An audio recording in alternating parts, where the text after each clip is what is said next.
Режим Лукашенко запаниковал и отреагировал на нашу кампанию экономического давления. В ходе переговоров с премьер-министром России Мишустиным по выпрашиванию экономической помощи так называемый премьер-министр Беларуси Головченко признал как высокую уязвимость экономики режима Лукашенко к санкциям, так и то, что вводятся они с формулировкой «за соучастие в военной агрессии России против Украины».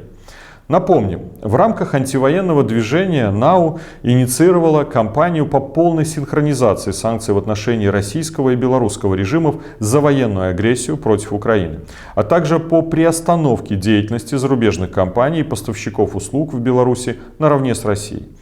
В итоге Головченко был вынужден жаловаться на нас Кремлю, заявляя, что, цитата, «инициаторы расширения санкций ставят цель вызвать кризис в экономике, рост числа недовольных, предпринять новую попытку расшатать страну и привести к власти антироссийский режим на основе беглой оппозиции». Что ж, во-первых, это самый красноречивый сигнал, что мы все делаем правильно. Да, Головченко сумел выпросить у России помощь, но это означает лишь то, что сегодня Кремль боится дестабилизации в оккупированной Беларуси не меньше, чем сам режим Лукашенко. Во-вторых, и это должен понимать сегодня каждый белорус, ответственность за санкции и разрушение белорусской экономики несут исключительно оккупационный российский и марионеточные белорусские режимы, развязавшие войну с братской нам Украиной и втянувшие в нее нашу страну. В-третьих, судьба Украины и Беларуси, свобода и независимость обеих стран сегодня связаны самым тесным образом. И прямо сейчас за эту свободу и независимость именно Украина платит невообразимо высокую цену, защищая ее ценой тысяч человеческих жизней.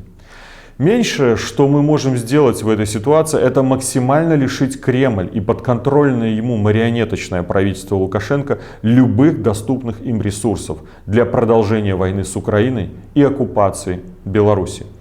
Каждая организация, ставящая своими целями противодействие режимам Путина и Лукашенко, прекращение войны с Украиной и оккупацию Беларуси, может поддержать нашу кампанию и вместе с нами призвать иностранный бизнес приостановить свою деятельность на белорусском рынке.